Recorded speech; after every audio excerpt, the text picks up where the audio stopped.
আমি ডিম দিয়ে তৈরি যত রান্না খেয়েছি তার মধ্যে এই রেসিপিটাই বেস্ট মনে হয়েছে। সবসময় একরকম ডিম ভুনা না করে এই রেসিপিটি একবার বানিয়ে নিতে পারেন। অল্প উপকরণে সহজভাবে তৈরি এই রান্নাটি খেতে যে কী মজার, একবার বাসায় ট্রাই না করলে বুঝতে পারবেন না। ডিম রান্না করার বেস্ট একটা রেসিপি হবে এটা। রান্নাটি করার জন্য এখানে 9টি ডিম সেদ্ধ করে খোসা ছাড়িয়ে নিয়েছি। প্রত্যেকটা ডিম কাঁটা চামচের সাহায্যে এভাবে কাচিয়ে নিতে হবে। ডিমটা এইভাবে কাচিয়ে নেওয়ার ফলে ডিমের ভেতরে সমস্ত মশলাই ভালোভাবে প্রবেশ করবে, আর আমরা যখন এই ডিমটা তেলে ভাজবো তখন এটা গায়ে ছিটে আসার ভয় থাকবে না। প্রত্যেকটা ডিম একইভাবে কাচিয়ে নিতে হবে। এখন প্যানে কিছুটা তেল দিয়ে দিলাম। এখানে কিছু উপকরণ ভেজে নিতে হবে। আমি মাঝারি সাইজের 5 থেকে 6টির মতো পেঁয়াজ এরকম মোটা মোটা করে কেটে নিয়েছি। বড় সাইজের রসুনের কোয়া নিয়েছি 10 থেকে 11টি। 4 ইঞ্চি পরিমাণ আদা এরকম একটু মোটা মোটা করে কেটে নিয়েছি।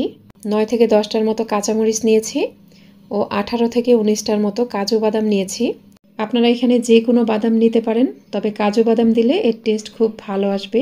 এই সব কিছুই তেলের মাঝে ভেজে নিব। এগুলো কিন্তু ভেজে একদম ব্রাউন কালার করে ফেলা যাবে না। এই সমস্ত উপকরণগুলোই ব্রাউন কালার হওয়ার ঠিক আগ মুহূর্তেই নামিয়ে ফেলতে হবে। এই ভেজে নেওয়া পেঁয়াজ, রসুন, আদা, কাঁচামরিচ, বাদাম সবগুলো উপকরণ নামিয়ে ঠান্ডা করে ব্লেন্ডারে পেস্ট করে নিতে হবে। অল্প পরিমাণ পানি দিয়ে এগুলো একদম মিহি করে পেস্ট করে নিতে হবে। এখন বাকি তেলের মাঝে ডিমগুলো ভেজে নিব। ডিমগুলো কিন্তু অনেক বেশি কড়া করে ভাজা যাবে না, এগুলো হালকা একটু বাদামি কালার করে ভাজবো। দেখুন ডিমগুলো এরকম একটু ভাজা হয়ে গেলেই চুলা বন্ধ করে দিব। চুলা বন্ধ করে দেওয়ার সাথে সাথে এখানে দিয়ে দিলাম খুবই অল্প পরিমাণ একটু হলুদের গুঁড়া। অবশ্যই চুলাটা বন্ধ করে তারপর এখানে হলুদের গুঁড়া দিবেন। হলুদের গুঁড়া দিয়ে সবকিছু ডিমের সাথে ভালোভাবে মিশিয়ে নিব। দেখুন হলুদের গুঁড়া দেওয়ার পর এখানে খুব সুন্দর একটা কালার চলে এসেছে। অবশ্যই হলুদের গুঁড়াটা খুবই অল্প পরিমাণে দিবেন। ডিমগুলো পারফেক্টভাবে ভাজা হয়ে গেছে। এখন প্যানটা চুলা থেকে নামিয়ে ফেলবো। এখন ডিম রান্না করার জন্য প্যানে কিছুটা তেল দিয়ে দিলাম। এই রান্নায় তেলের পরিমাণটা একটু বেশি দিতে পারেন। এখানে দিয়ে দিলাম 2 টুকরা দারচিনি, 4টি এলাচ, 3টা লবঙ্গ, হাফ চা চামচের মতো কালো গোলমরিচ ও 2টা তেজপাতা। এই গরম মশলাগুলো একটু ভেজে নেওয়ার পর এখানে যে পেঁয়াজ, রসুন, কাঁচামরিচ, বাদাম সবকিছু পেস্ট করেছিলাম সেটা দিয়ে দিব। দেখুন এটা কিন্তু একদম মিহি করে পেস্ট করে নিয়েছি। অবশ্যই একদম মিহি পেস্ট করে নেবেন। সম্পূর্ণ মশলাটাকেই মুছে মুছে দিয়ে দিব। এখানে কোনো মশলাই নষ্ট করা যাবে না। এই মশলাটাকে তেলের মাঝে খুব ভালোভাবে কষিয়ে নিতে হবে। মশলাটা প্রথমেই একটু কষিয়ে নেওয়ার পর এখানে আরও কিছু গুঁড়া মশলা অ্যাড করব। হাফ চা চামচ জিরার গুঁড়া দিয়ে দিলাম, মরিচের গুঁড়া দিয়ে দিলাম প্রায় 1 চা চামচ পরিমাণ, অল্প একটু হলুদের গুঁড়া দিলাম ও লবণ দিয়ে দিলাম স্বাদ মতো। এই সমস্ত মশলাই ভালোভাবে কষিয়ে নিতে হবে। এই রান্নায় মশলা যত ভালোভাবে কষিয়ে নেবেন রান্নার টেস্ট ততই ভালো হবে।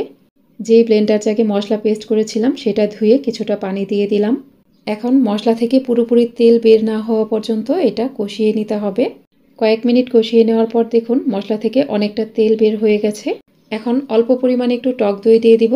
আমি এখানে প্রায় 3 থেকে 4 টেবিল চামচের মতো টক দই দিয়ে দিলাম। টক দইটাকে প্রথমে একটু ফেটিয়ে নেবেন।